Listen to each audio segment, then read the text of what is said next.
আসসালামু আলাইকুম। চলে এসেছি নতুন একটি রেসিপি নিয়ে, ঝুরি আলু ভাজা। তো চলো দেখিয়ে দিই তোমাদের। প্রথমে আমি নিয়ে নিয়েছি 3টে আলু, খোসা ছাড়িয়ে নিয়েছি, আর নিয়েছি 2টো শুকনো লঙ্কা, আর কিছুটা কাঁচা বাদাম আর কারি পাতা। তো চলো শুরু করে দেওয়া যাক। প্রথমে আমি একটা গ্রেটার নিয়ে নিয়েছি, তোমাদের কাছে যা আছে তোমরা সেটাই নেবে। তো গ্রেটারে প্রথমে আলুগুলো লম্বালম্বিভাবে গ্রেট করে নেব। দেখো বন্ধুরা, আলুটা ঠিক এইভাবেই গ্রেট করে নিতে হবে। এইভাবে আস্তে আস্তে আলুগুলোকে আমি গ্রেট করে নেব।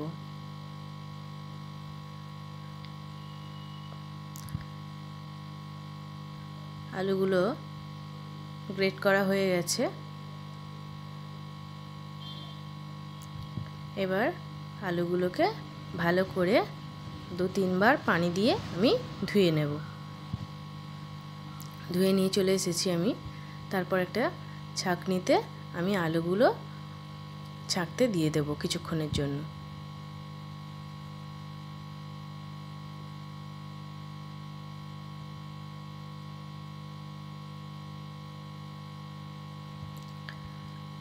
কিছুক্ষণ ছেঁকে নেওয়ার পরেও আলুর মধ্যে যদি পানি থাকে, তাহলে কোনো একটা সুতির কাপড় দিয়ে আলুগুলোকে এইভাবে একটু বিছিয়ে দিলে পানিগুলো একদম শুকিয়ে যাবে।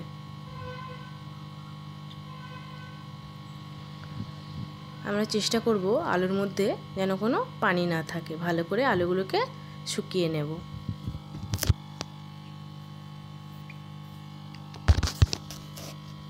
পাঁচ 10 মিনিট রাখার পর আলুগুলো সুন্দর শুকিয়ে গেছে, ঝরঝরে হয়ে গেছে। এবার ভাজার জন্য রেডি হয়ে গেছে। তো চলো আমরা এবার ভাজতে দিয়ে দেব। তো আমি গ্যাসের মধ্যে কড়াই বসিয়ে দিয়েছি, ওর মধ্যে একটু বেশি পরিমাণে সাদা তেল দিয়ে দিয়েছি। আলুটাকে আমরা ছাঁকা তেলে ভাজবো। তেলটাও গরম হয়ে গেছে। এবার অল্প অল্প করে আমরা আলুটাকে ভেজে নেব। আলুটা তেলের মধ্যে দিয়ে আমরা ভালোভাবে নাড়াচাড়া করে নেব, যাতে সমানভাবে আলুগুলো ভাজা হয়ে যায়।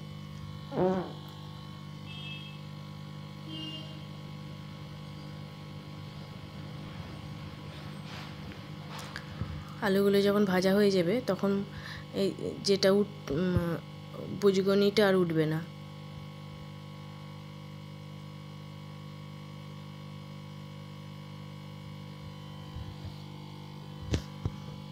দেখো বন্ধুরা, আলুটা আমার ভাজা হয়ে এসছে, কালার চেঞ্জ হয়ে গেছে। এবার আমরা আলুগুলোকে তুলে নেব।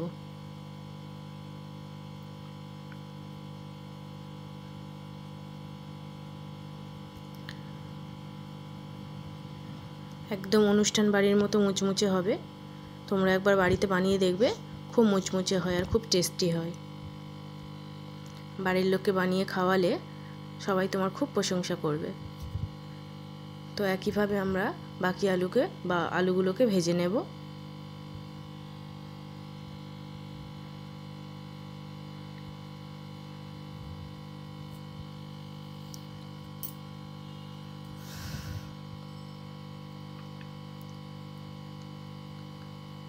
হয়ে গেছে।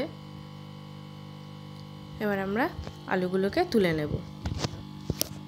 তো আমি খুব সহজভাবেই তোমাদের এই রান্নাটা দেখিয়েছি। তোমরা খুব ইজিভাবেই বাড়িতে করতে পারবে। যদি আমার এই রান্নাটা তোমাদের ভালো লেগে থাকে, আর যারা আমার নতুন চ্যানেলে এসেছো, তারা আমার চ্যানেলটিকে সাবস্ক্রাইব করে দিও, লাইক, শেয়ার, কমেন্ট করে দিও।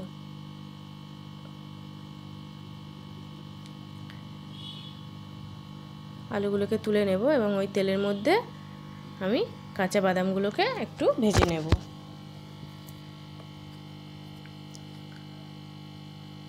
বাদামগুলোর খোসা ফেটে গেলে মনে করব হয়ে গেছে। গরম তেলের মধ্যে নাড়াচাড়া করতে করতে বাদামের খোসাগুলো ফেটে যাবে, তখন বুঝে নেব যে বাদামগুলো হয়ে গেছে।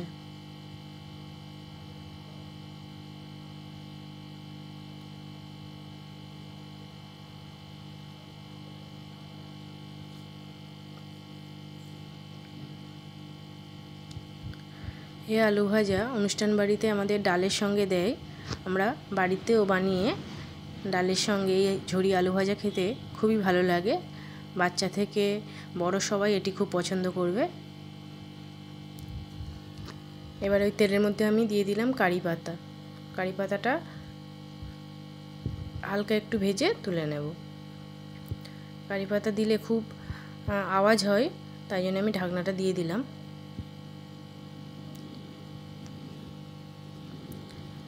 কারি পাতা আমার ভাজা হয়ে গেছে, এবার আমি তুলে নেব।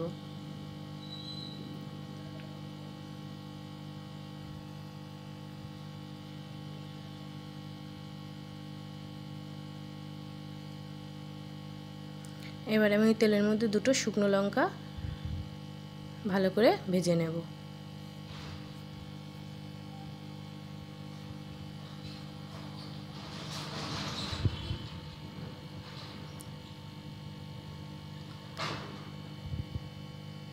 আমার লঙ্কা ভাজা হয়ে গেছে।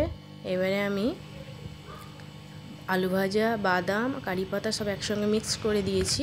একটু নুন দিয়ে উপরে একটু নুন ছড়িয়ে দিলাম। জাস্ট একটু নুন দিয়ে সবগুলোকে মাখিয়ে নিলেই হয়ে যাবে। আলু ভাজা রেডি।